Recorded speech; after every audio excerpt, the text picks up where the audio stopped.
Selamat datang di kelas pendidikan agama. Kelas kita akan selalu saya rekam untuk kepentingan kalian, sehingga kalau kalian mungkin miss satu kelas karena alasan tertentu, kita selalu masih punya dokumentasinya ya, sehingga kalian bisa mengakses. Saya Mutiara Andalas, saya dari kampus 5. Saya adalah Kaprodi Pendidikan Keagamaan Katolik di kampus 5. Background akademik saya adalah teologi dan sastra. Saya lulusan dari Santa Clara University, Berkeley, California. Senang ketemu kalian. Saya ingin belajar banyak dari kalian.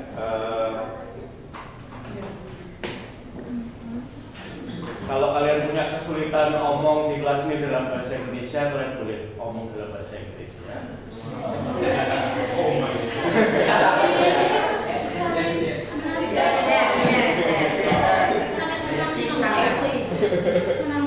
Ya, Inggris saya agak lumayan, bisa mendengarkan bahasa Inggris kalian.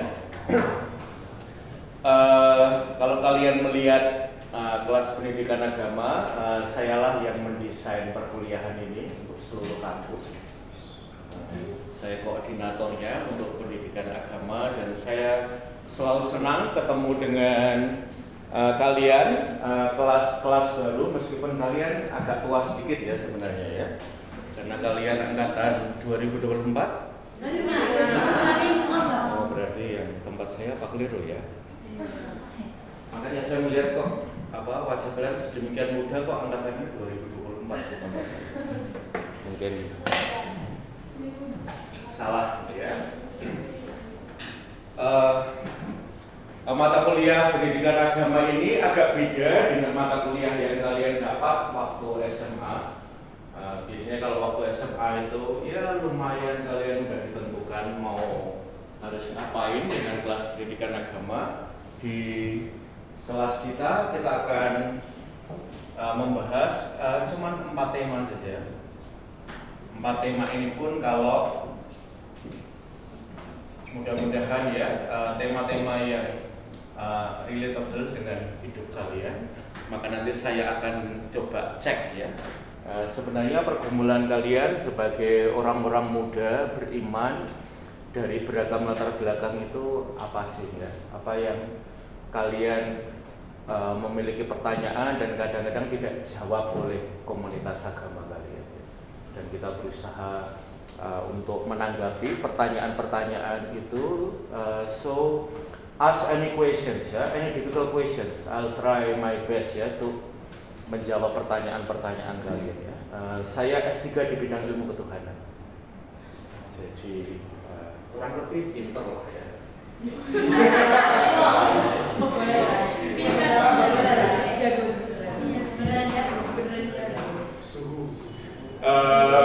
Welcome to Jogja, selamat datang di Jogja. Tentu Malioboro tidak sekedar Jogja tidak sekedar Malioboro ya. Tapi juga Jogja tidak sekedar kampus Merican juga ya. Kampus yang paling strategis dari Sanata Dharma ke Malioboro itu adalah kampus 5 ya. Kita cuma jalan kurang dari 5 menit, itulah Malioboro ya. Itu kampus 5. Next year kita akan pindah ke kampus Merican. Ya, kita tidak kesepian sendiri di sana ya.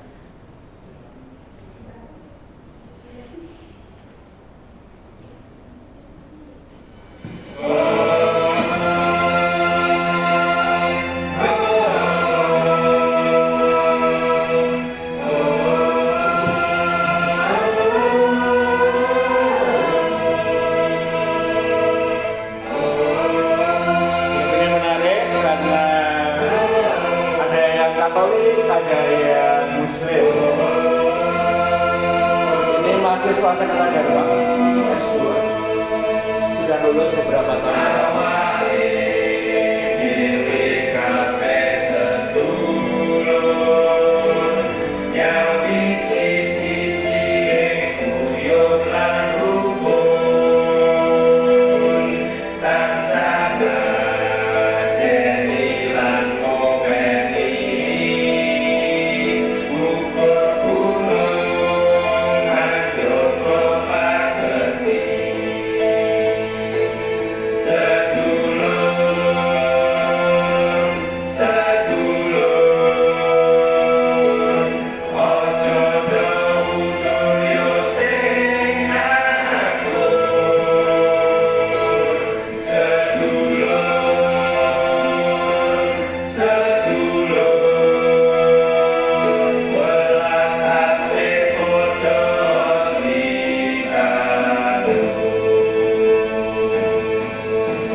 Lanskap religius Jogja, dan saya kira boleh kita kenakan ya pada lanskap Jawa, juga Sumatera, Kalimantan, Sulawesi, Timur, Papua, NTT. Inilah lanskap religius kita, dan barangkali lanskap religius ini juga sangat personal, seperti saya. Kakak saya itu namanya Albertus Novanovian Andalas. Dia sekarang practicing Islam. Lalu saya Katolik, Romo ya. Lalu adik saya dia nikah sama pendeta. Maka sekarang dia join sebagai salah satu istri minister. Maka dia setiap minggu ke gerejanya, gereja Kristen. Adik saya yang paling bungsu Katolik ya, lulusan dari Stella Duce Jogja ya, Teknik Sipil UGM. Jadi di antara kami yang lahir Katolik 4 orang, sekarang ini 1 Muslim, 1 Kristen dan 2 Katolik. Lanskap religius kita sangat beragam, maka sekarang saya mau buat survei kecil-kecilan dulu. Seberapa beragam kelas kita? Siapa yang Muslim di antara kita? Oh, saya kira kamu Katolik. Oh enggak ya. Siapa yang Muslim? 1, 2, 3, 4, 5, 6 ya. Mudah-mudahan kalian tidak takut ke kelas ini ya. Saya mengambil beberapa mata kuliah Islam ketika di Amerika. Ada salah satu pusat studi Islam ya. Punya banyak teman Muslim ya, termasuk beberapa scholar yang ada di UGM, di UIN. Saya temenan sama mereka ya.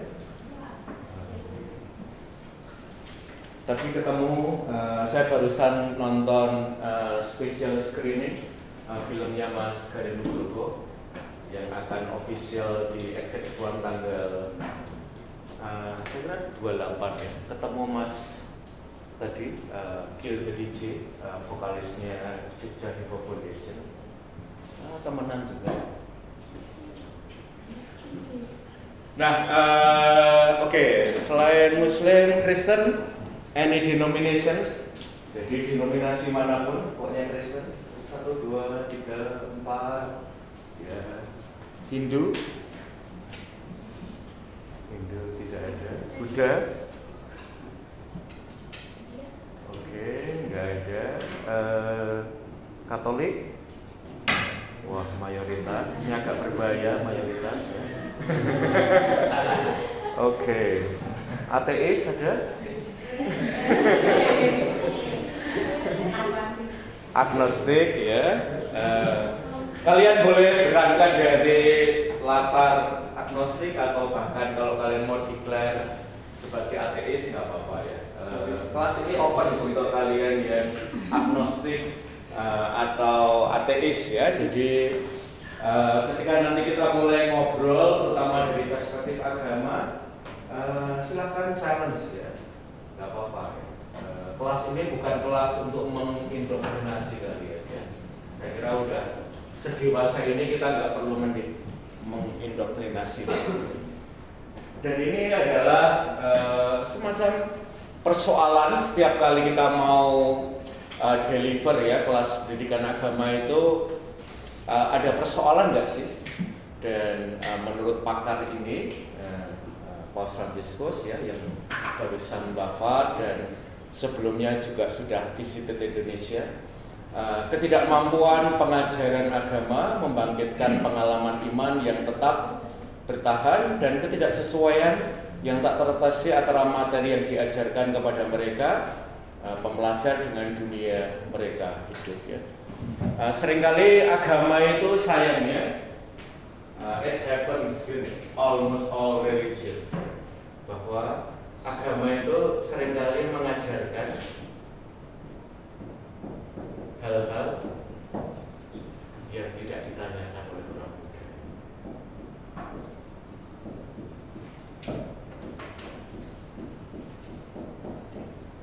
Jadi agama itu suka merasa bahwa ia berikan kepada kalian itu hal-hal penting, padahal menurut kalian itu sama sekali tidak penting. Maka seringkali hidup agama itu buat kalian ya ada di tepian saja. Dan mungkin kalian ya bermigrasi somewhere gitu ya, karena merasa seringkali agama itu tidak menjawab atau menanggapi pertanyaan-pertanyaan kalian.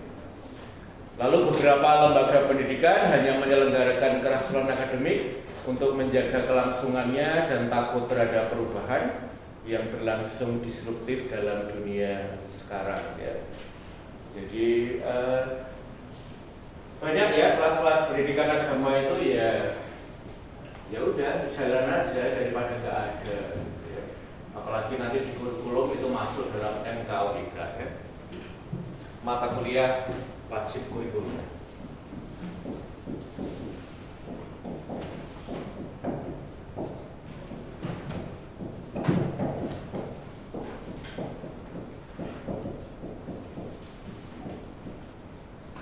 Maka biar kelas kita relatable dengan pergumulan kalian, saya akan bertanya kepada kalian, yaitu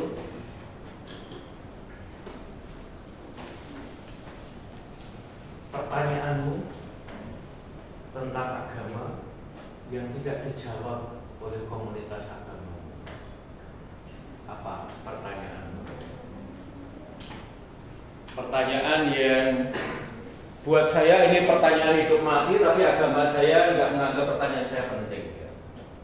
Nah, pertanyaan apakah itu? Nah, silahkan dipikirkan. 1 jam cukup memikirkannya? Nggak perlu ya, 1 menit aja ya.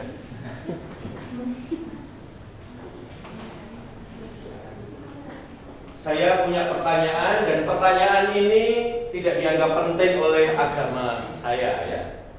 Jadi agama saya itu sibuk dengan hal-hal lain, sehingga seringkali orang muda itu bukannya males dengan agama ya, entah itu gereja, masjid, pura, wihara, dan tempat-tempat agama kerohanian lain ya. Tapi seringkali agama tidak inviting kita ya, membuat kita malas aja. Saya setiap minggu biasanya agak sering ya, agak reguleran begitu, tidak manggung ya, tapi misa di gereja Antonius Kota Baru ya. Sebuah gereja yang buat teman-teman Katolik jangan pernah selama 4 tahun tidak ke situ ya. Karena gereja itu sangat fenomenal ya.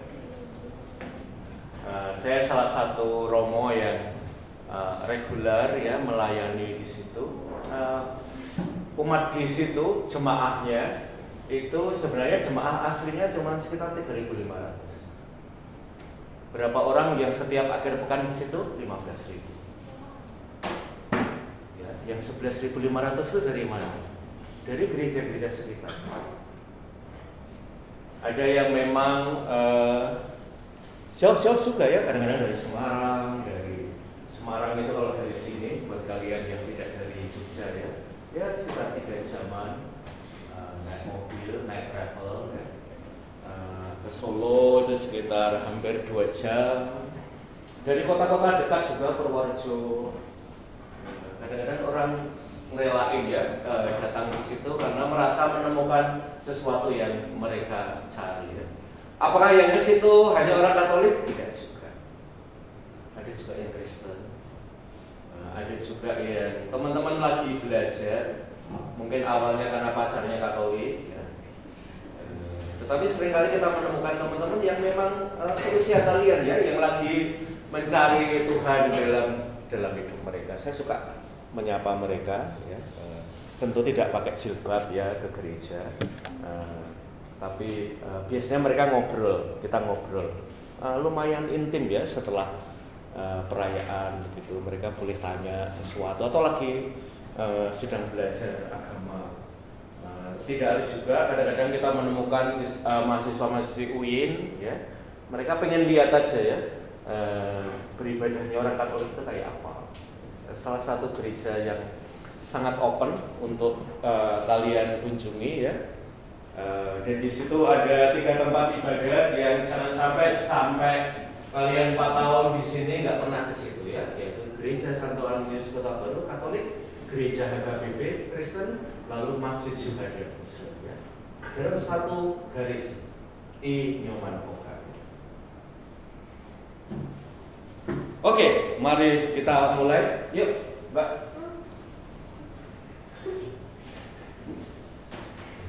Pertanyaan yang menurut kamu penting, tapi kamu merasa bahwa komunitas berimanmu tidak banyak membahas tema itu, atau membahasnya tidak mencukupi sama sekali.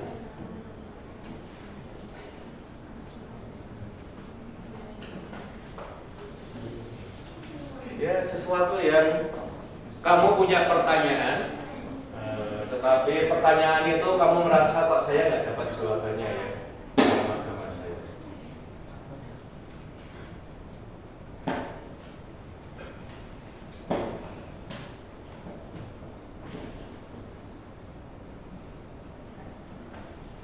Ya, please raise your question.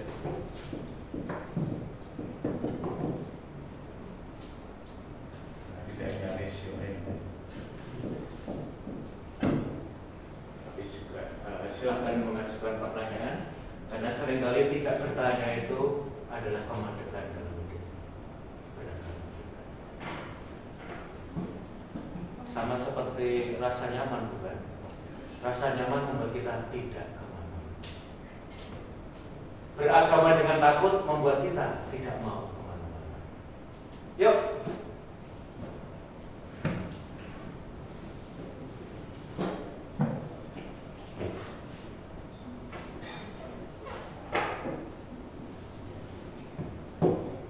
Apa pertanyaan yang kamu punya? Cuman aku saya nggak pernah nanya gitu ke om. Iya. Cuman kadang kayak kalau misalnya orang berbicara lagi nalar-nalar tuh kadang aku juga jadi ikut mikir emang Tuhan tuh beneran ada, tapi setelah itu aku jadi kayak ngerasa bersalah gitu kalau nanya, kalau meragukan gitu loh. Cuman tapi kadang-kadang aku suka terpikir sendiri. Oke, ini akan kita bicarakan pada tema ketiga, yaitu agama dan sains.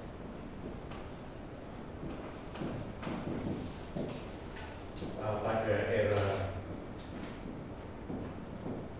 big data ya.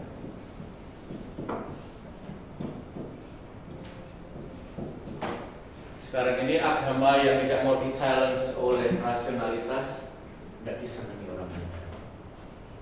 Kalau cuma kita diminta ya beriman aja, orang muda nggak senang.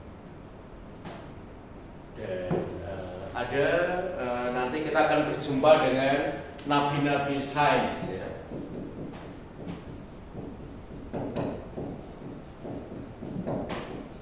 Nanti salah satu yang terkenal, mudah-mudahan kalian tidak memandang dia karena dia Yahudi lalu kalian nggak mau lagi baca dia ya.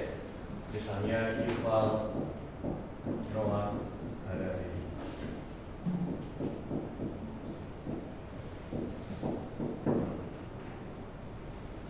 Yang banyak berbicara tentang agama dan sains, terutama pada era big data ya, dan dia ngomong sesuatu yang menarik. Sekarang ini ada agama baru, yaitu agama data.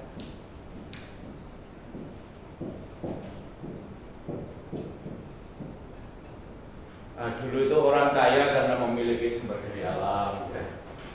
Dulu itu orang kaya karena punya teknologi. Sekarang itu orang kaya karena memiliki dan bisa memanage data ya. Maka kita bisa melihat dalam fenomena algoritma ya. Saya tuh bertahun-tahun ya belum lama banget ya.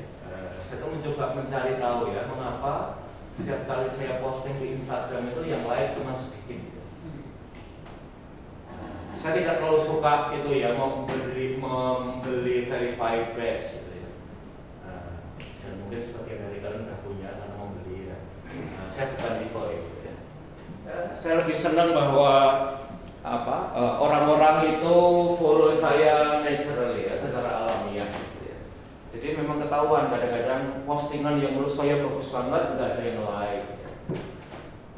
Sementara nanti saya membuat reels yang agak ya konyol gitu ya, tiba-tiba ya udah lebih dari 1000-an gitu ya. Reels saya paling banyak berapa ya? Makanya 350.000 yang like, bukan like ya, yang nonton lah. Itu mungkin breakthrough saya ya. Dan kemudian setelah itu Instagram mengapresiasi saya ya, sehingga sekarang ini kalau posting kayaknya gampang ya, ditonton 1000 itu like harian. Tapi sebelumnya kayaknya susah banget ya, tambah satu aja tak tungguin seharian ya, nggak tambah-tambah ya. Nah, itu adalah agama dan sains, terutama pada big era ya, atau big data. Ya. Oke, yuk lanjut.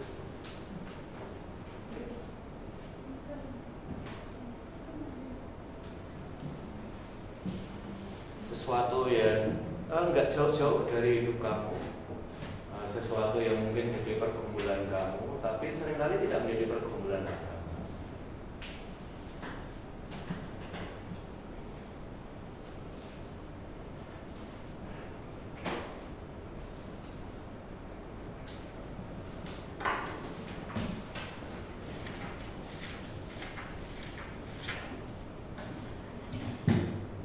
Dan kalau kamu merasa susah untuk menjawab pertanyaan saya, itu normal.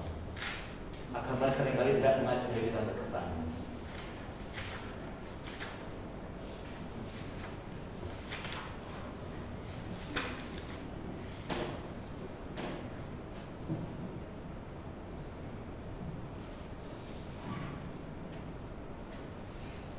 Yuk.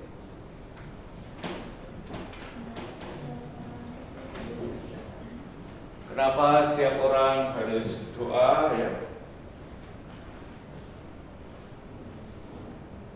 Dan mungkin juga berdoa dengan cara tertentu. Alasan kakak saya pindah Muslim simpel. Agama Katolik tidak membantu keluarga kita ketika kita ada masalah. Menurut kakak saya, agama Katolik tidak membantu.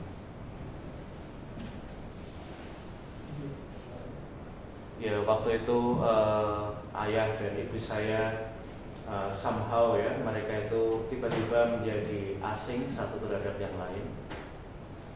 Dan setelah tanya sana tanya sini ya, menurut menurut perhitungan orang Jawa gitu ya, bahwa dua-duanya itu kena guna-guna.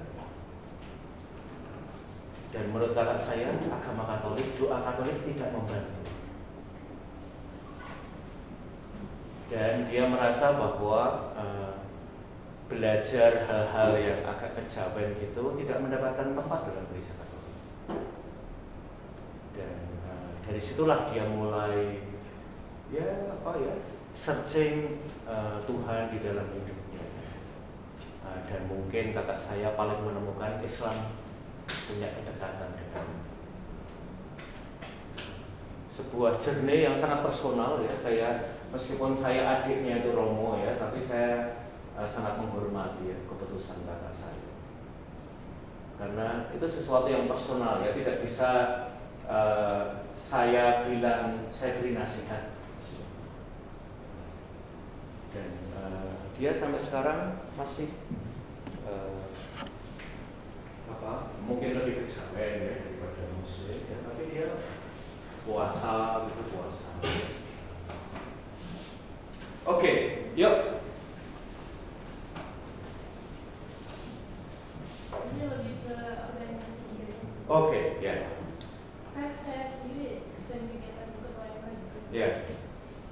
Ini kenapa orang muda sekarang lebih baik dengan sendiri kayak di luar gitu daripada bergabung sama orang yang sering kita ikut di gereja kayak ikut di kantor, kegiatan segala macam. Kayak lebih caranya ikut organisasi. Oke, in the past decades ya, dalam beberapa dekade yang lalu ya, tidak hanya dalam gereja Katolik, sebenarnya terjadi juga dalam agama-agama lain ya, yaitu gereja, masjid, pura, wihara, dan tempat-tempat ibadat lain itu punya tempat sentral dalam hidup kita. Ya, hidup kita itu kalau nggak di rumah ya ke tempat ibadah. Sentralnya itu kayak gitu. Mungkin kayak kalian sekarang ya, tiba-tiba kampus itu menjadi tempat yang sentral dalam hidup kalian. Hari Minggu ngapain ya? Nggak ngapa-ngapain, untuk ke kampus aja deh. Nah, itu berarti kampus itu menjadi tempat sentral ya. Sementara sekarang ini tempat ibadah semakin mengalami dirinya marginalized. Mungkin belum sampai marginalized. Marginalized itu berarti tempatnya agak di tepi hidup kita. Paling gampang gitu ya, Malioboro, XX1, Babarsari atau gereja.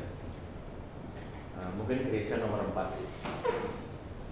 Nah, itu semakin agama itu semakin mengalami marginalized ya. Kalau dia nggak pinter ya untuk embrace kita ya, untuk memeluk kamu ya. Maka sekarang ini dicari ya institusi agama yang memberikan ruang kepada kalian ya, sehingga betapapun hidup kalian itu tidak boleh kita langsung ngejudge ya bahwa orang sekarang itu nggak beriman gitu. Tapi seringkali agama tidak mau membarui diri. Jadi ini udah tahun 2025, nanti kamu bisa ngecek gerejamu, masjidmu ya. Jangan-jangan tempat-tempat ibadat kita ini masih ada di tahun 80-an, 90 gitu. Nah, sehingga ya tidak terkoneksi lagi dengan kalian ya. Yang Katolik Yang Katolik tadi siapa ya? Yang Katolik kos di sekitar sini siapa? Oke. Sudah ke gereja mana, Mbak? Oke, Pringgulung. Oke, ya. Pringgulung itu fenomena yang menarik ya buat teman-teman ya. Belum punya kegiatan, bingung mau ngapain malam minggu, pacar belum punya. Lalu mau ngapain siapa? Pringgulung itu ada sebuah tempat doa yang fenomenal. Jadi ini adalah sebuah tempat doa di tengah-tengah kota. Bebersari itu adalah city within a city. Jadi Bebersari itu sebenarnya kan kota di dalam kota, ya. Tapi dia udah menjadi kota lebih besar daripada kota. Ya. Kalau kamu datang malam-malam ke situ, gereja Pringgulung itu gak menarik. Romonya juga khotbahnya biasa aja. Tidak sangat appetizing lah ya kalau dengan bahasa makanan gitu ya. Kita nggak pengen makan gereja itu ya. Biasa. Kota Baru itu lebih fenomenal. Fenomenalnya Kota Baru itu kalau kamu datang setelah sebelum kamu bisa dapat tempat kalau datang kira-kira setengah jam sebelum ibadatnya mulai. Kalau kamu datang mepet-mepet ya kamu dapat tempat di luar ya. Mungkin nggak dapat tempat duduk juga. Nah itu fenomenalnya. Kalau di Pringgulung kamu 1 menit sebelum misa juga masih dapat tempat duduk di situ. Ya. Nggak terlalu fenomenal ya. Tetapi yang fenomenal itu adalah tempat doa. Dia menyediakan sebuah open space yang 24/7 ya. Orang bisa datang ke situ. Dan kalau malam-malam kamu lihat yang datang siapa? Anak-anak sosial kalian. Orang muda semua, hampir semua ya. Ini sesuatu yang menarik ya. Disetting seperti movie theater ya. Jadi kalau kalian ke XX1 itu ya. Jadi trap-trapan ya, bertingkat, lalu di depannya itu juga menurut saya estetik ya, digarap dengan arsitektur dan dengan seni tertentu ya. Sementara kalau kamu ke Gua Maria yang agak konvensional itu kan biasanya tidak diatur se-estetik itu ya, datar-datar gitu ya. Tapi di tempat itu jauh lebih menarik ya.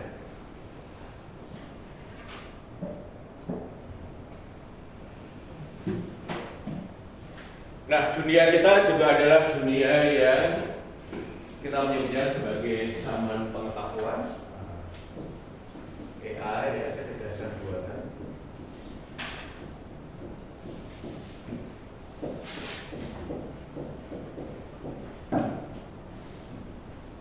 Jadi segala hal tentang agama itu ada sekarang ya. Kamu boleh tanya pada AI. AI nggak selalu pintar banget ya. Kadang-kadang bodoh juga. Tapi sekurang-kurangnya kalian dapat pengetahuan yang basic-basic ya. Dalam beberapa hal saya kira saya lebih pintar daripada AI.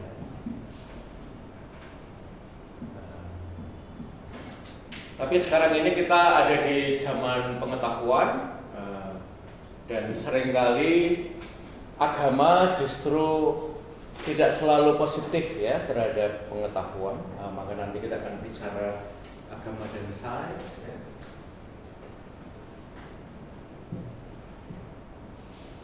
Dan ini nanti punya dampak terhadap perkuliahan kita. Bahwa perkuliahan kita ini tambah demokratis ya. Saya sudah sejak awal tanya pada kalian. Kalau kamu ketemu guru agama zaman bahula ya, kamu nggak akan diberi kesempatan tanya ya. Karena ada banyak sekali materi dalam benak dosenmu ya. Maka ada banyak pluralitas aktor, itu berarti saya, kalian semua adalah actors and actresses ya di dalam perkuliahan ini. Lalu yang kedua fleksibilitas spasial dan temporal ya. Kelas ini sebenarnya warisan jadul pendidikan ya. Yang dengan meja dan macam-macam ini pendidikan kita sebenarnya udah ketinggalan kira-kira 100 tahunan. Kita mencoba meskipun settingannya kayak gini tapi mudah-mudahan ruang ini tetap ruang yang terbuka ya. Ada yang pernah ke Amerika liburan gitu? Kebetulan saya di sana ngambil S2 dan S3 ya. Dan salah satu tempat yang saya suka berkunjung itu adalah Silicon Valley. Silicon Valley adalah ikon zaman pengetahuan.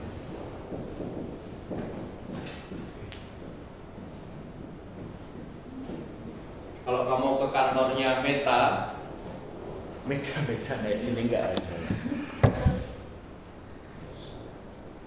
Jadi yang ada adalah sebuah ruang yang open space. Yang kita sebut kantor itu enggak ada lagi di sana. Yang disebut kantornya dosen ini itu enggak ada. Yang ada adalah open space di mana kita bisa lalu lalang di situ. Saya dulu enggak nyangka ya. Saya kebetulan ada Modika. Modika itu orang muda Katolik. Dia kerja di Xbox.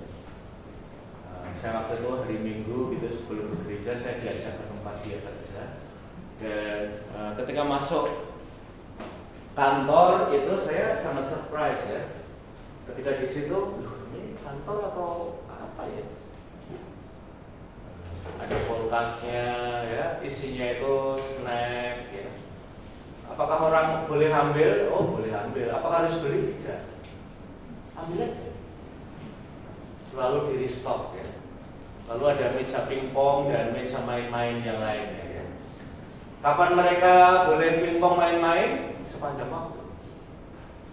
Tidak hanya waktu istirahat. Waktu istirahat itu kamu tentukan sendiri kapan kamu istirahat. Ya, dan ada sebuah ruang di mana dia bekerja ya. Saya waktu itu nyoba sebelum ada teknologi kalian main game cuman dengan kebasan tangan itu ya. Saya pernah nyoba. Ketika itu masih prototipe ya. Romo ini dalam beberapa tahun lagi akan dijual. Masa ya, Romo saya minta nyobain ya. Keren. Nah itu adalah zaman pengetahuan. Maka banyak hal itu kita customize, kita personalisasikan ya.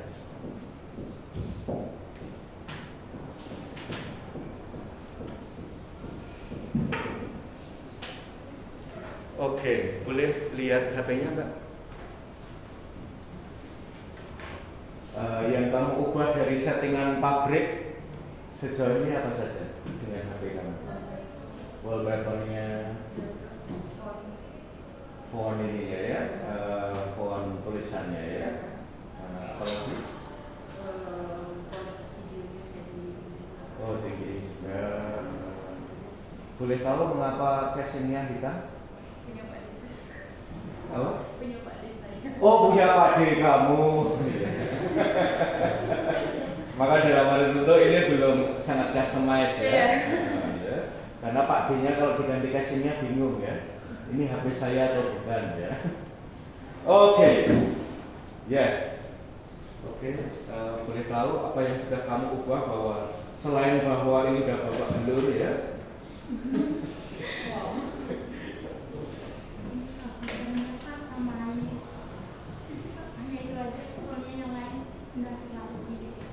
Oke ya.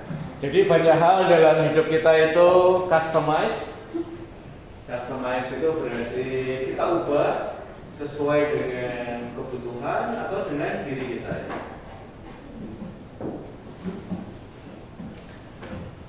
Oke,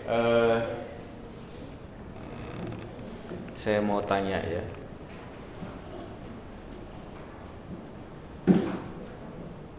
Agar kamu bisa lebih dikenali sebagai diri kamu ya, dan kita ini bukan fotokopian dari orang lain ya. Apa yang kamu lakukan dengan diri kamu ya? Boleh cara berpakaian, cara berbicara, apa ya, kuliner yang kamu makan atau apa ya, sehingga itu jadi diri kamu ya. Apa Mbak misalnya? Oke, suka kuliner yang pedes-pedes ya. Ya, itu salah satu.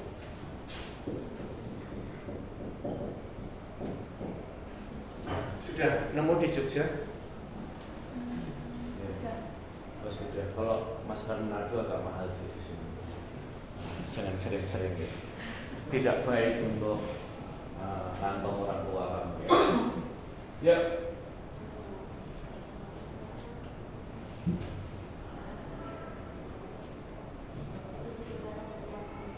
Suka rambut yang panjang. Ada alasan? Oke, ya. Jadi kalau rambutnya pendek, kayaknya apa ya? Kayak jadi silinder gitu ya wajah kamu ya. Yuk, apa lagi?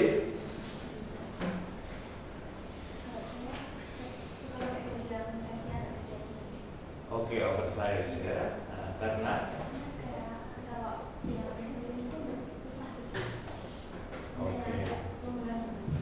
Oke, kamu lebih merasa lebih free ya kalau pakai oversize ya.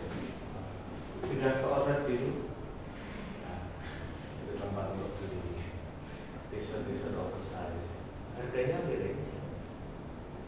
Nah, cuman mungkin tidak perlu terlalu sering di situ ya. Yuk. Tidak suka durian ya. Ini nanti. Maka pada bulan-bulan tertentu jangan lewat depan UNY ya. Di situ ada durian.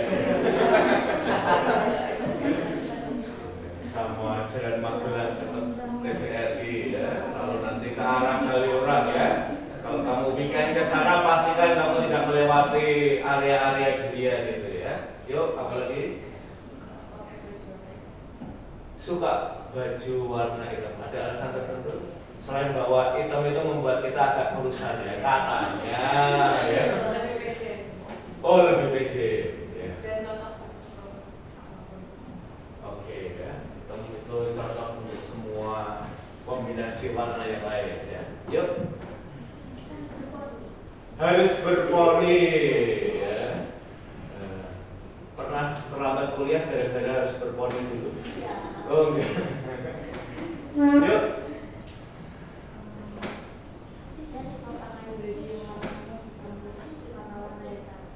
Oke, warna-warna dasar ya. Ada alasan memilih warna-warna yang monokrom itu? Ya, karena itu menyampaikan semacam kedamaian dan membuat kotak bisa. Oke, ya saya ini adalah apa yang kamu lihat ya. Tidak ada hal-hal lain lagi yang ada di balik itu ya. Simple hidupnya.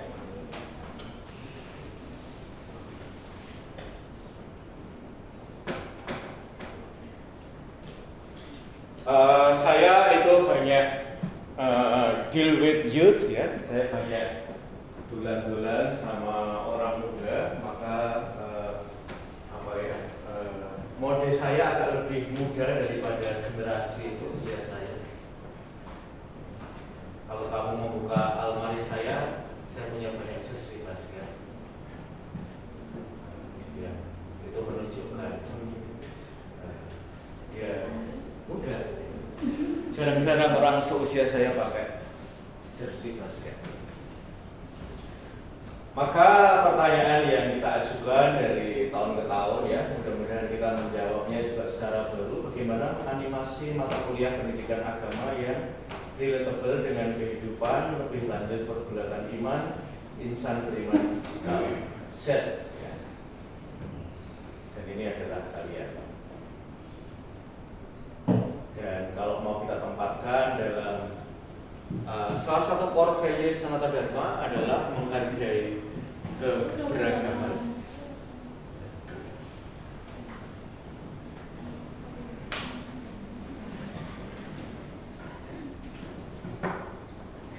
Dan mengapa saya akan lebih sering tanya pada kalian agar saya lebih tahu lokasi kalian sesungguhnya berada. Dan kalau kita sudah tahu, apakah kita bisa lebih empatik ya.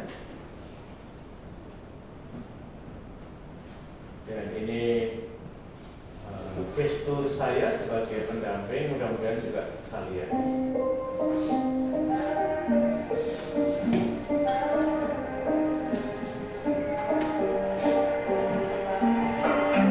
Should be living the dream, but I'm living with a security key. And that ain't gonna change, no. I got a plan on me, and you wouldn't believe everything that I say, you know. Come in and put it the same. No one around me knows who I am, what I'm on, who I've hurt, and where they go. I know that I've done some wrong, but I'm trying to make it right. Take the one that I've bring me round, give me all I have. I know that I love you, but I'm still learning to love myself.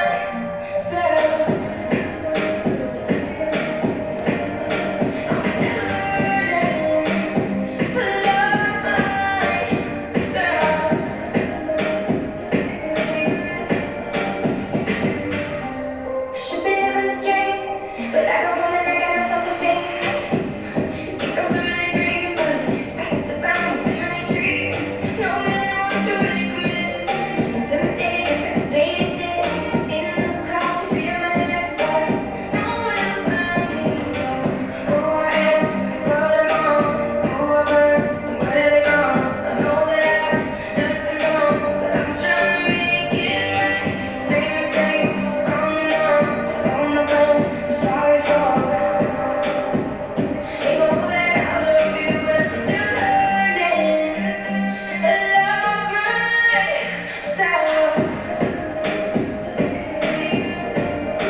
I'm still learning to love myself. I try and I try to remember sometimes that I breathe, it's alright. Some things won't change. I'm still learning to love myself.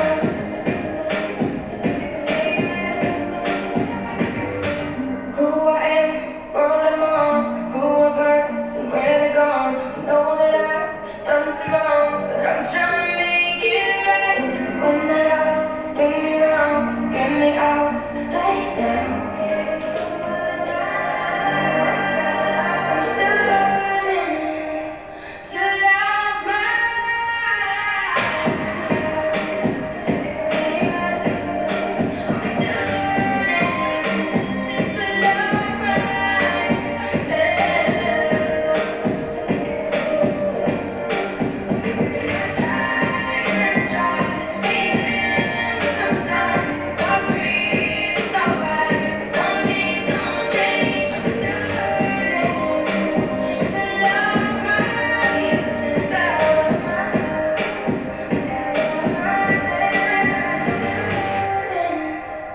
to love myself.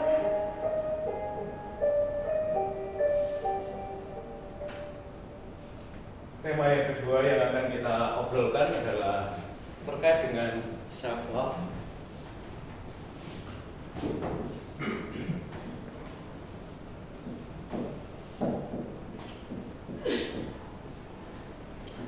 Kalau kita mau bicara data, kira-kira 300 mahasiswa Sanata Dharma dalam satu semester itu butuh pelayanan untuk kesehatan mental mereka. Data ini besar ya teman-teman.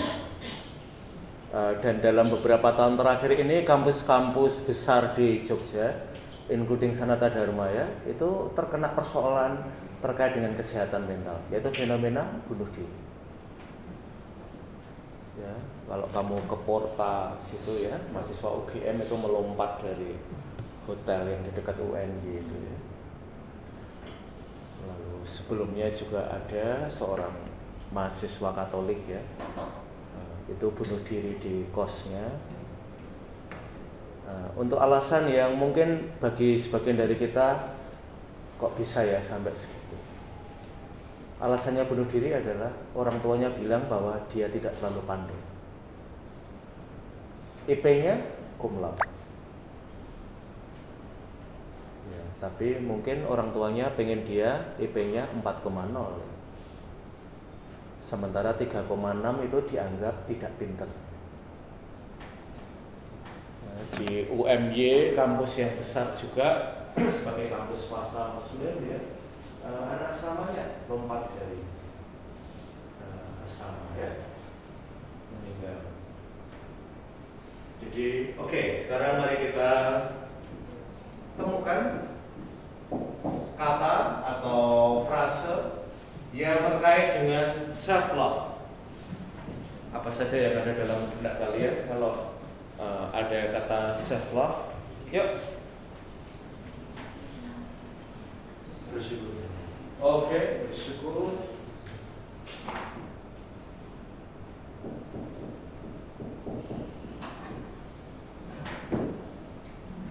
Ya, ini sebuah kata yang tidak gampang. Lagu dari The Greatest Showman tentang syukur. Lagunya terkenal sekali dari dua kata. Abjad yang pertama N. Ya, never enough. Untuk bilang enough itu semakin tambah susah. Apalagi kalau kita selalu compare diri kita dengan orang lain ya. Kayaknya kurang aja yang ada dalam diri kita. Yuk, apalagi? Percaya diri, oke ya. Self confidence.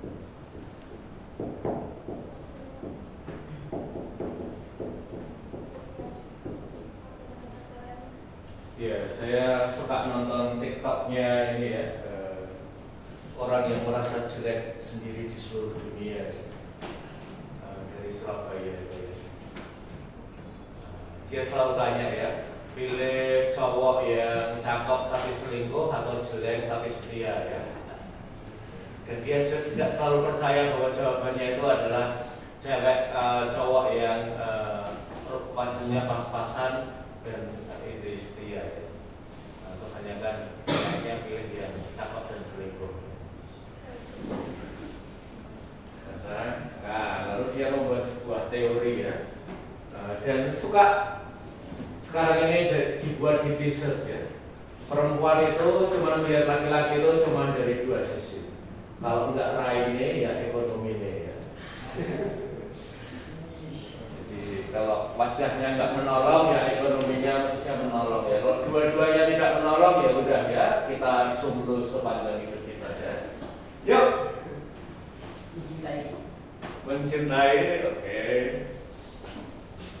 Apakah saya layak mencintai? Apakah saya layak dicintai? Ini seringkali menjadi pertanyaan besar. Ya. Oh ya, ya kamu perlu mencintai barang itu ya. Sampai dia yuk. Mencintai diri sendiri ya, oke, self love ya. Dan nanti mungkin lawannya adalah self hate. Beberapa tahun lalu ya saya kebetulan tidak hanya dengan orang muda tapi juga dengan remaja dan saya prihatin ya. Ini anak-anak SMP, SMA gitu ya sudah melakukan self harm. Sudah self-harm apa ya, mencederai anggota tubuhnya. Saya nggak ngira aja gitu, kok SMP sudah. Dan ini seringkali kita ketemu di ruang agama. Dan kalau ditanya apa yang mereka butuhkan di dalam hidup mereka ya. Selain self love ya juga adalah bahwa ada orang yang mencintai mereka. Maka saya sekarang ini kalau sama ketemu anak remaja gitu ya, mudah-mudahan ini tidak bersinggungan dengan salah satu materi yang ada ya soal ini ya soal boundary ya mau ambil jarak. Saya biasanya kalau ada anak-anak ya apa ya, pada momen-momen tertentu minat bertelur itu saya biasanya tidak keberatan. Ya, kita tahu dunia mereka seringkali merasakan diri unloved ya dalam hidup mereka. Saya nggak perlu bertanya dulu ya, kamu unloved-nya apa sehingga minta peluk gitu ya, dia keburu lari ya. Nggak perlu kita tanya macam-macam gitu ya. Dia merasa itu ya nggak susah tuh kita memeluk orang. Yuk lanjut. Memaafkan diri sendiri. Memaafkan diri sendiri ya. Self forgiven ya.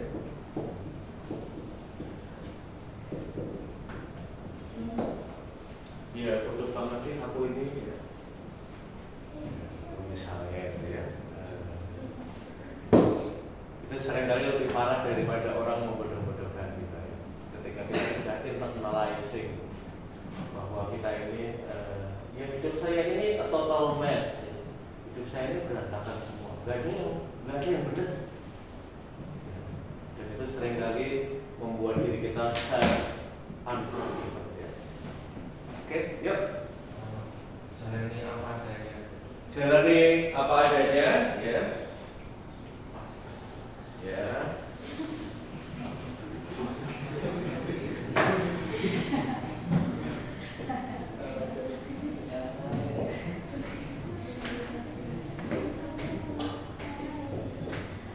Jadi ini mungkin sense of reality ya. Mungkin yang paling memeluk filosofi ini adalah penggemar Manchester United ya. Pekan pertama kalah ya sama Fulham Manchester gitu ya. Saya yang gak kefan aja sedih ya. Tapi ya fansnya Manchester United itu memang hatinya besar semua ya. Pasrah. Padahal saya sudah beli jersey yang baru dengan harapan masa depannya lebih cerah ya. Musim ini tadi dua pertandingan aja kok sudah mengecewakan ya. Yuk, apa lagi? Oke, keyakinan pada diri sendiri ya, bahwa kita itu able, bahwa kita ini bisa. Sehingga sekarang ini kita juga membicarakan rekan-rekan kita yang memiliki disabilitas dengan pandangan yang baru. Baru pada tahun 2025 ini, Sanata Dharma secara open menerima mahasiswa yang difabel. Baru angkatan kalian ya, bahwa kita tuh secara eksplisit menerima mahasiswa-mahasiswi dengan disabilitas. Ini mengubah Sanata Dharma, karena untuk setiap mahasiswa atau mahasiswi yang memiliki disabilitas itu perlu ada orang yang menemani. Teman-teman kita ini tidak kita biarkan sendiri ya. Nanti juga sama ya, teman-teman kita dari daerah-daerah ya teristimewa Papua itu juga Sanata Dharma berani menerima dalam jumlah yang banyak. Mungkin prodi-prodi kalian termasuk prodi-prodi yang berani ya mengambil dalam jumlah yang lumayan banyak. Kadang-kadang prodi-prodi yang favorit hanya mau menerima sedikit sekali, karena menganggap bahwa kalian tidak akan bisa ya survive di prodi-prodi itu.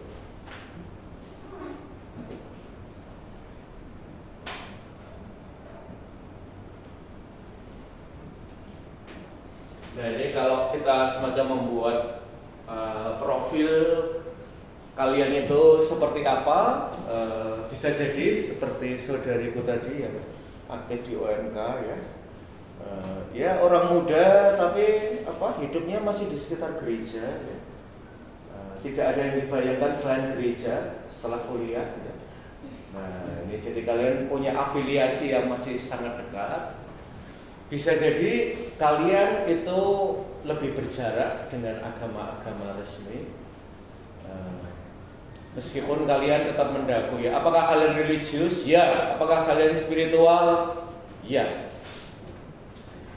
Dan kadang-kadang di hadapan isu-isu sosial sikap mereka adalah moderat dan bahkan progresif. Sanata Dharma itu tidak terkenal progresif kalau demo-demo ya. Saya termasuk dosen yang demo ya. Dan saya selalu ditanya ya, ada banyak sekali, nanti kalian boleh tapi mungkin baiknya kalian follow Instagram saya dulu ya.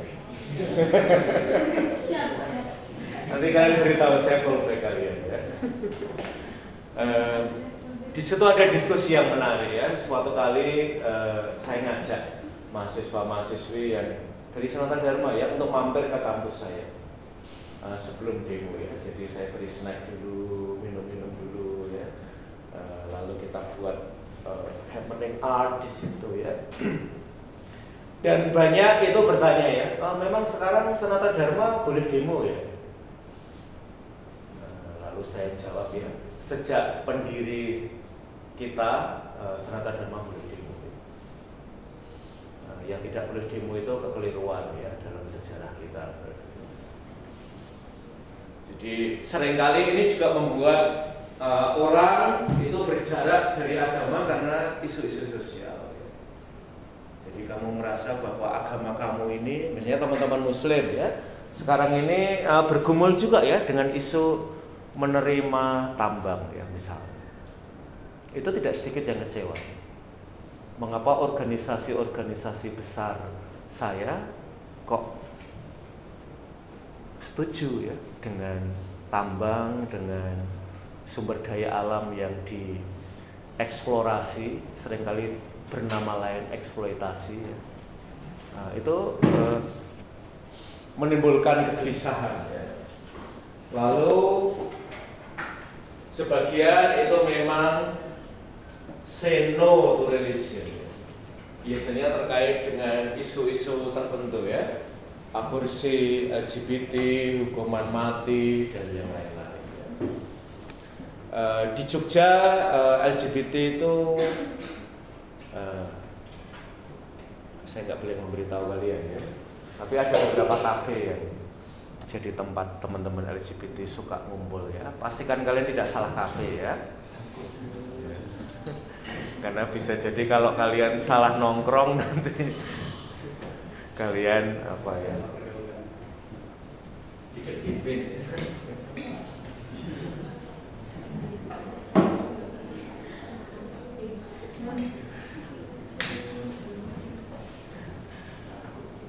Seperti yang tadi saya ungkapkan adalah kalian datang ke kelas ini dengan pertanyaan-pertanyaan baru. Harapannya kalian juga dapat jawaban-jawaban yang baru ya. Dan jangan takut bahwa pertanyaan kalian itu provokatif dan bahkan in a way ya subversif.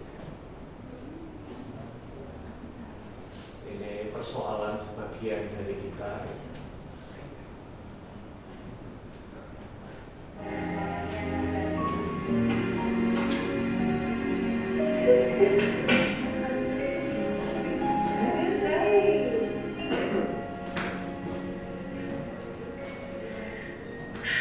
Kalau makan coklat, biasanya banyak pikiran. Kalau ada masalah, dicari solusinya. Kalau kayak begini, bukan makin muda makin gendut. Kenapa? Beneran sama Kak Dika udah masalah kantor dulu. Iya, coba cerita dulu. Siapa tahu nanti kamu bisa kasih saran. Kayak masalah orang jelek dulu, kamu gak bakal ngerti.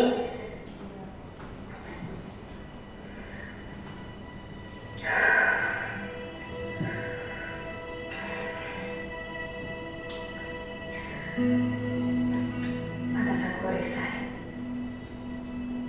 Harusnya aku pengen gantiin.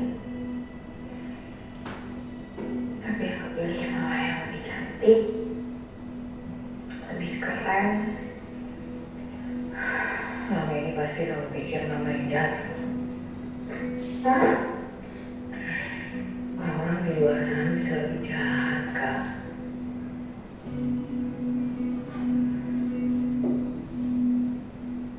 Mama nyuruh kamu jaga makan, rawat badan. Itu semua buat kamu, bukan buat Mama. Ini buktinya kan, sebetulnya yang paling layak. Tapi jadi kalah bersaing. Lagian, emangnya kamu gak mau lebih disayang sama si Dika? Ya meskipun dia bilang dia suka sama kamu apa adanya, tapi ya kalau penampilan kamu lebih baik, masa sih dia gak senang? Ya kan, Du?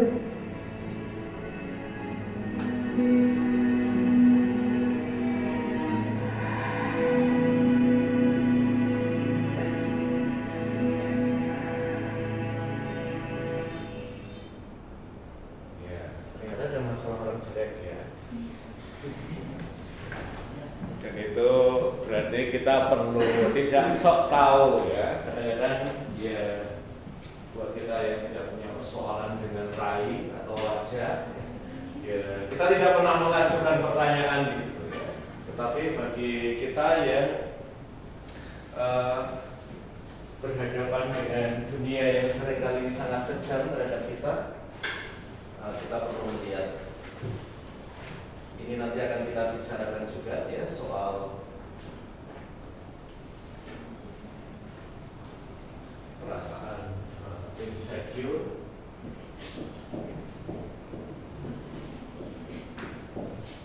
Untuk bisa jadi bersyukur, dari insecure menjadi bersyukur.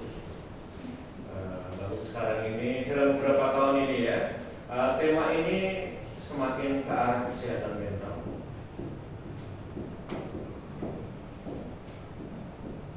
Oke, ini bahwa hal ini seringkali terjadi dalam hidup saya. Sebentar ya, saya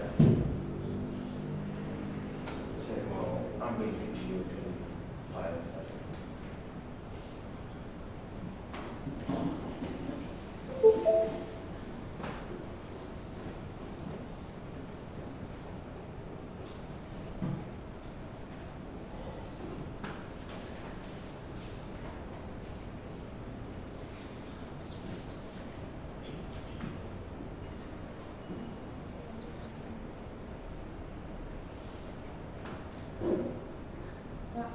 Ya. Oh iya. Boleh. Siapa? Oke.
I'm trying to hold my breath, let it stay this way. Can you hear it echoing?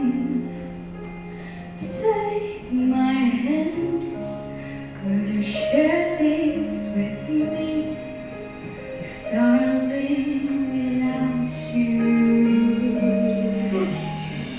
Oh, the shine of thousands spotlights.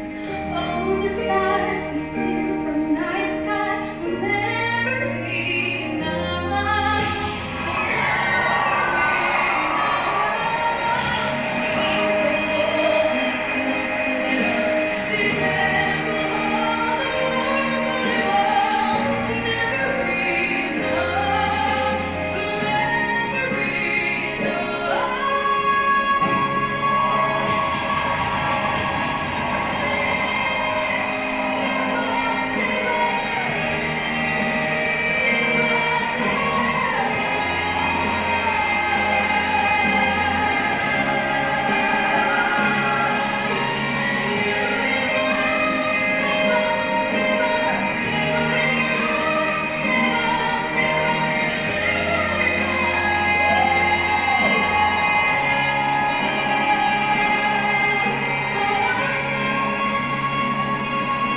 and to hold my breath.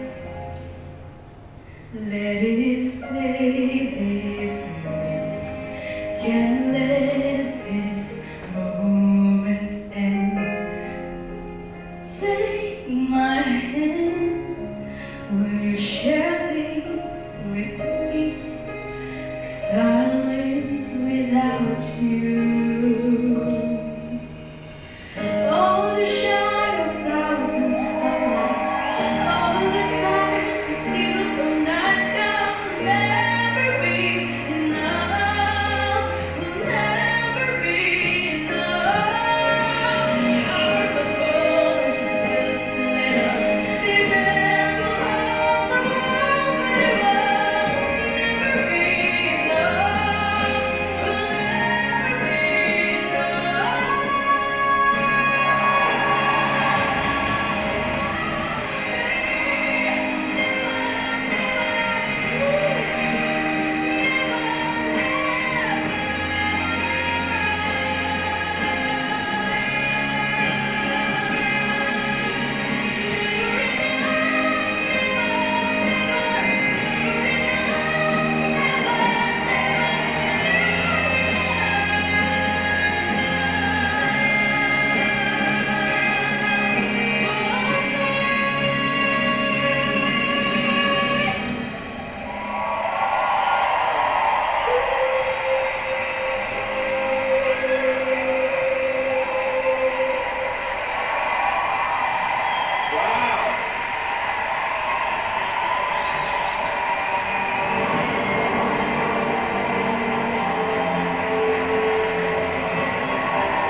Oke, mengapa The Voice ada?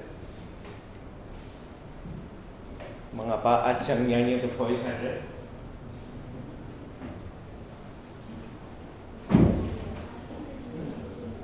Untuk mencari bakat. Ada lagi yang mau menambahkan? Tahu konsepnya The Voice? Yang membedakan dari kontes nyanyi yang lain? Membalikan kursi ketika ada penampilan. Yang kalau misal jurinya tertarik sama penampilannya, dia pencet tombol terus nanti kursinya berbalik. Ya, itu ya. Kekhususannya The Voice adalah orang mendengarkan suara, tidak yang lain ya. Dan ketika seseorang itu tertarik dan kemudian memencet tombolnya, baru dia bisa melihat seluruh diri dari orang yang menyanyi ya. Beda kan dengan Indonesian Idol misalnya ya. Nah, justru di zaman dimana seringkali kalau kamu misalnya ya dengarkan Ahmad Dhani, dia kan selalu bilang ya, tapi pasar memang meminta penyanyi cantik. Jadi jangan salahkan saya kalau saya tidak memilih. Tapi itu seringkali kita menormalisasi ya. Selera pasar yang tidak ramah ya untuk orang seperti Claudia. Dia tereliminasi di Indonesia. Dia juara The Voice Kids di Jerman. Yang menurut saya kok kayaknya Indonesia agak kurang benar sih menjurinya ya. Perempuan yang tadi menjadi jurinya ini nggak pernah menang ketika dia memiliki jagoan ya timnya gitu ya. Baru dengan Claudia dia menang pertama kali. Nah ini rekan-rekan misalnya soal nanti akan ini ya beauty privilege.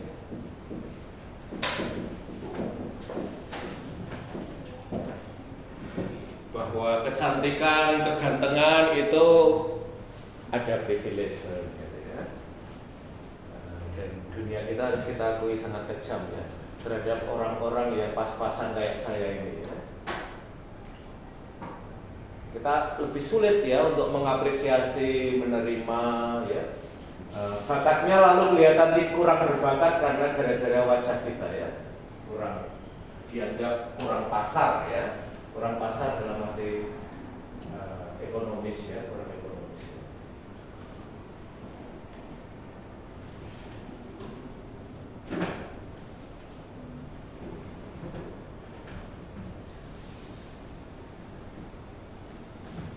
Sekarang ini ada sebuah fenomena yang menurut saya menarik, yaitu agama yang sebelumnya itu mungkin agak mengalami peminggiran dalam hidup kita, sekarang ini menemukan momentum kembali ya di dalam banyak komunitas iman ya.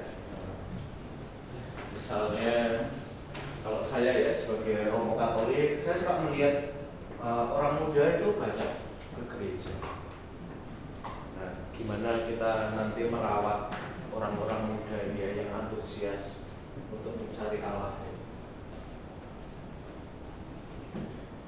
Dan kalau menurut tokoh ini, Harvey Cox, ya, dia salah satu pakar dalam ilmu agama, orang menemukan kembali yang suci dalam yang imanen ya, dalam yang profan dan bahkan sekuler ya. Lalu kemajuan sains meningkatkan rasa ketakjuban, dan beragama itu kan ada unsur ketakjubannya pada yang ilahi.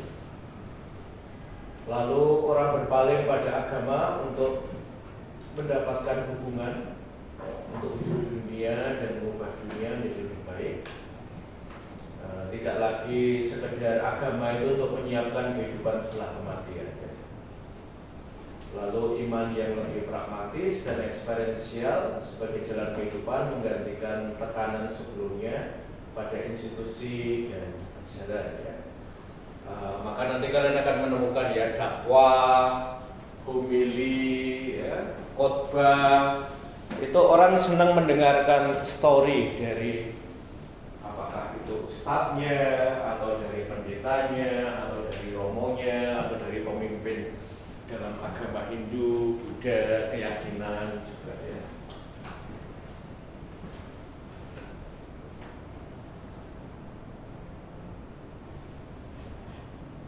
Nah ini juga saya kira buat teman-teman Muslim sangat familiar ya, bahwa salah satu guru bangsa kita, Gus Dur, itu adalah seseorang yang penglihatannya secara fisik ada kelemahan ya, ada disabilitas. Dan seringkali jadi olok-olok di antara politisi ya. Laki yang tak punya mata. Seseorang pernah berteriak-teriak menghujat seorang lelaki yang dimakinya tak punya mata. Oh, aku ingat lelaki yang dimakinya tak punya mata itu. Dahulu aku sering menggenggam tangannya. Aku ingat matanya memang terpejam, tapi nyata ia melihat lebih banyak dari kami semua, memandang lebih dalam dari kami yang matanya membelalak, dan menyaksikan lebih jauh dari mata kami yang terbuka lebar. Mata lelaki itu adalah samudra kehangatan, di mana setiap orang bebas berenang, berselancar ataupun menyelam tanpa takut ditanya agamamu apa. Aku ingat mata lelaki itu ialah mata air yang darinya keluar cinta kasih melimpah ruah, luber hingga ke samudra, tak habis-habisnya disesap manusia. Mata lelaki itu adalah pelukan hangat untuk siapa saja, terutama yang membawa luka. Dan di sanalah kami semua menemukan rumah, tempat luka-luka dibasuh oleh air mata.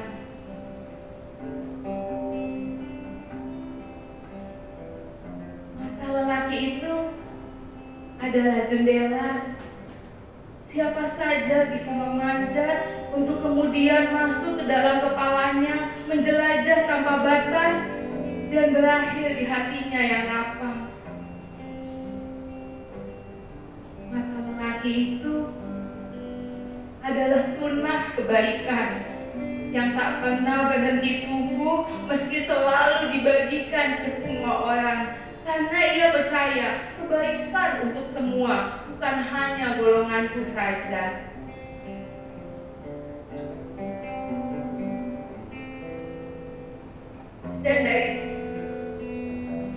Dan dari tetes air mata kerinduan seluruh manusia yang mencintainya, kami membangun jembatan antara kami dan si lelaki yang katanya tak bermata itu. Melalui jembatan itu kami berjalan menuju samudra matahari. Menjauh dan makin jauh dari teriakan-teriakan lelaki berdengki yang tak punya hati.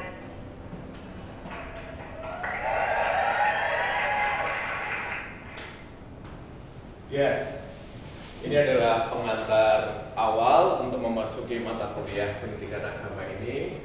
Jadi nanti kita akan membahas 4 tema. Yang pertama adalah agama dan eksplorasi eksistensial religius. Pada tema ini kita akan membahas pengalaman manusiawi kalian ya, pengalaman kehilangan, kegagalan, pengalaman kematian, pengalaman sakit.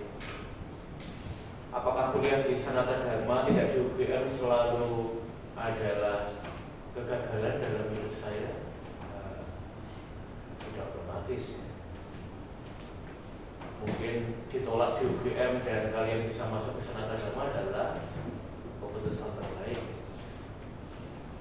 Nah, ini agak sulit untuk terutama kalian yang mungkin baru ditolak dari UGM ya, dan kalian terlempar ke Sanata Dharma.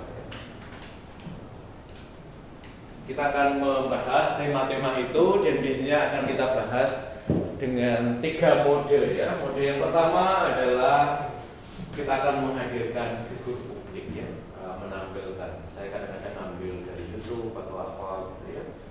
Orang-orang yang tidak selalu punya background agama, tetapi yang ngomong tentang tema ini. Juga tema agama dan tubuh, agama dan sains, dan agama dan kebangsaan. Lalu pada minggu kedua kuliah kita, kalian tidak perlu datang ke kampus ya.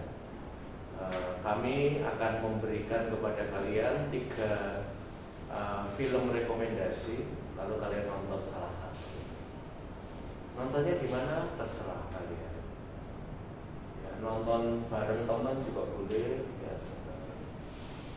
Tapi tidak akan ada kelas ya, jadi kelasnya di kos kalian, di rumahmu masing-masing ya. Lalu yang ketiga kita baru omong dari perspektif agama. Nah, nanti kita lihat ya, tema-tema tertentu mungkin sangat kuat dibahas dalam agama Islam ya, misalnya soal nasib ya. Nasib itu teman-teman muslim senang sekali ya membicarakannya. Meskipun di tempat teman-teman Kristen itu juga ada predestinasi atau apa ya, mungkin nanti kita akan joinan ya, Kristen dengan Islam ya. Lalu tema tentang agama dan tubuh ya, nanti dari agama yang lain ya. Kita mencoba semua agama kita berikan ruang untuk berbicara tentang tema itu ya. Agama dan kebangsaan ya, mungkin di antara teman-teman Kristen, gereja Kristen tidak terlalu kuat di sini. Yang kuat itu kalau enggak Islam, Katolik ya. Biasanya teman-teman Kristen tuh jarang demo. Ya, sering bicaranya tuh keselamatan yang agak personal ya. Yang sosial-sosial kadang-kadang agak kurang ya. Lalu agama dan sains ya, ini selalu. Jadi nanti soalnya tidak sekedar manusia itu dari debu atau dari evolusi ya, tapi ada hal-hal lain yang bisa kita bicarakan ya.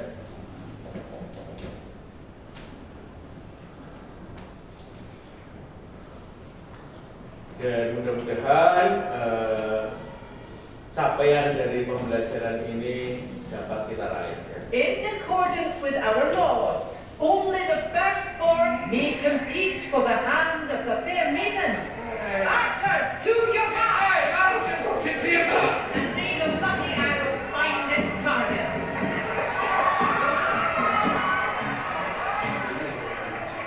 Get on with it!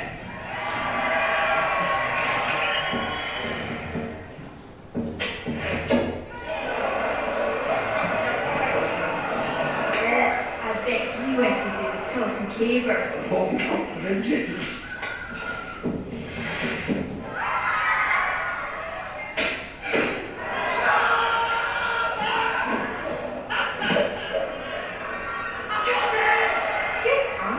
And such lovely flowing locks. Circus. What? Oh, we laugh. Oh, come on.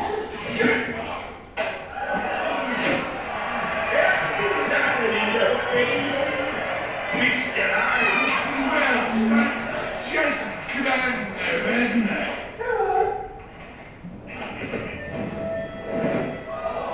I'm a Merida, and I'll be shooting for my own hands.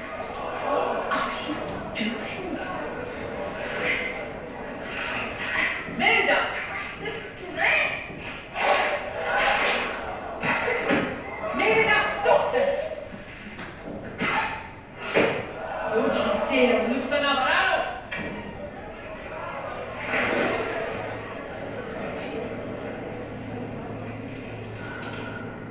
Merida, I forbid it!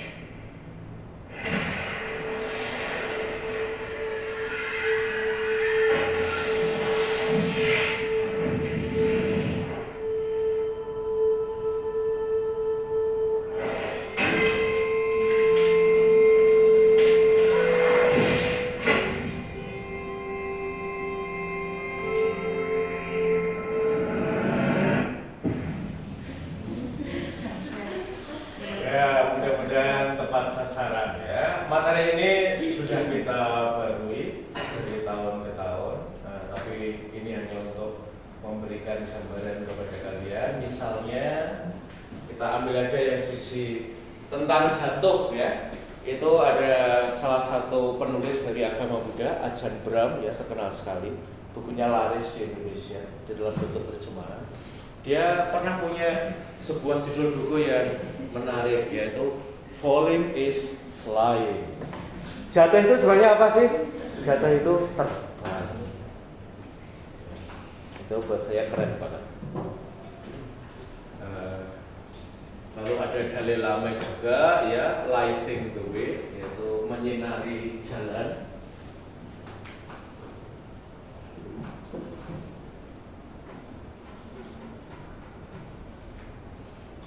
Lalu tentang LGBT biasanya Katolik termasuk lumayan maju ya. Bahkan di gereja Katolik itu pemimpin agamanya, maksudnya Romo ya, bisa jadi gay. Gay itu boleh jadi Romo ya, asal tidak mengganggu ya. Gitu. Saya sampai sekarang belum gay ya, jadi tidak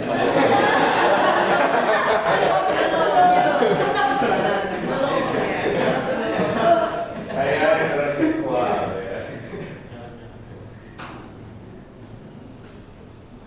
Mudah-mudahan tidak bertransformasi ya.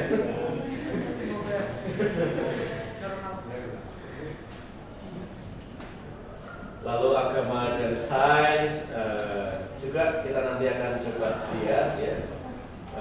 Sumbangan dari agama bagaimana. Nah, misalnya tentang agama dan kebangsaan, Jogja itu tempat yang istimewa teman-teman. Yaitu tempatnya Bos Cokroaminoto, itu makamnya nggak jauh dari kampus ini, mungkin 15-an 20 menit begitu ya. Jadi nggak perlu ke rumahnya yang di Surabaya ya, kita ke makamnya yang di sini.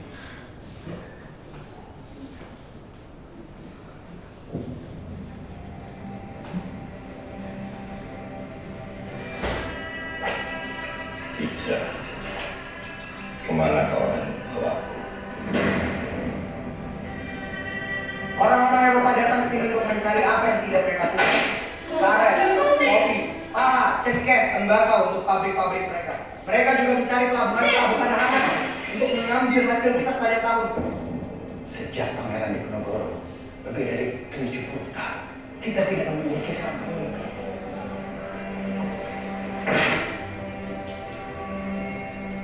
Mari kita bersama-sama melakukan perlawanan atas ketertindasan agar semua rakyat Nusantara tidak lagi dipandang sebagai seperempat manusia. Ada 30 juta baca. Hanya ratusan yang lulus sekolah. Kalian-kalian yang akan menjadi lokomotif dari jutaan masyarakat melalui gerbong-gerbong ini menuju masyarakat yang lebih baik. Belah Indonesia atau Indonesia? Menurut Tuan, apakah nama tanah ini Tuan Cokro? Bos, kalau berhasil menghasilkan 180 juta tujuh setiap tahun, berapa yang sudah dihasilkan sampai saat ini? Sebuah bangsa hanya dapat dibentuk dari kemanusiaan. Kemanusiaan yang nantinya akan mempersatukan kita semua, tuan-tuan. Kalau sampai kamu lahiran lagu-lagu dan nyedul lainnya ini, jangan bilang bahwa dia menghormati keluarga semua. Aku ingin jadi kabu putih berbunga saat musim kering dan bisa digunakan untuk membuat bantal dan kasur untuk anak-anakku. Mereka hanya patuh kalau kita hukum. Biarkan hadir meluncur catur, molas, kujama. Buruh adalah politik.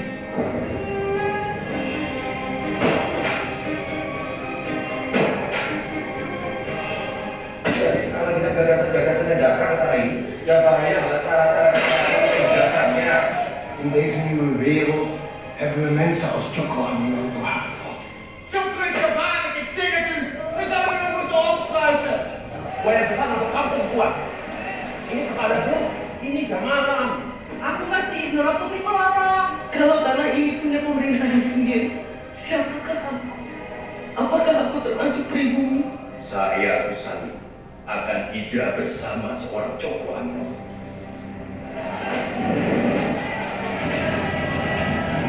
Perintah menjaga tidak menginginkan kalian bersatu. Kalau kau coba mau bersatu, maka support tanah ini.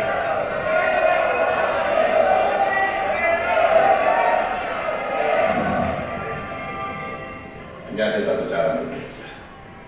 Tiga-tiga ilmu, pintar-pintar siasat, dan semua ilmu ditahui.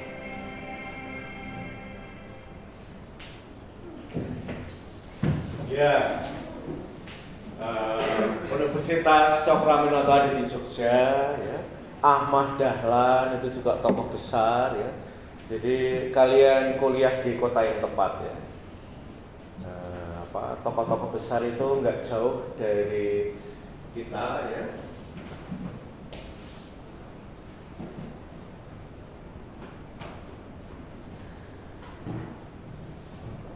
Dan kita berusaha di bawah dalam pembelajaran ini kita semua indera kita sapa, ya, baik penglihatan kita, ya, perasaan kita, peragaan kita, pokoknya multisensori, ya, tidak cuman rasionalitas. Demikian kuliah kita pada sore hari ini. Presensi akan kalian lakukan nanti malam, ya. Saya akan membuat grup di LMS, ya. Silakan kalian nanti join. Lalu di situ ada attendance juga, ya. Nanti silakan kalian sign, ya. Akan saya buka sampai tengah malam, jangan khawatir. Kalau misalnya ada yang lupa, besok saya buka lagi juga enggak apa-apa. Jangan khawatir, presensi saya selalu 1 hari penuh, ya. Kecuali hari ini. Jadi saya tidak pokoknya dari pagi sampai tengah malam, ya. Oke, terima kasih. Sampai ketemu minggu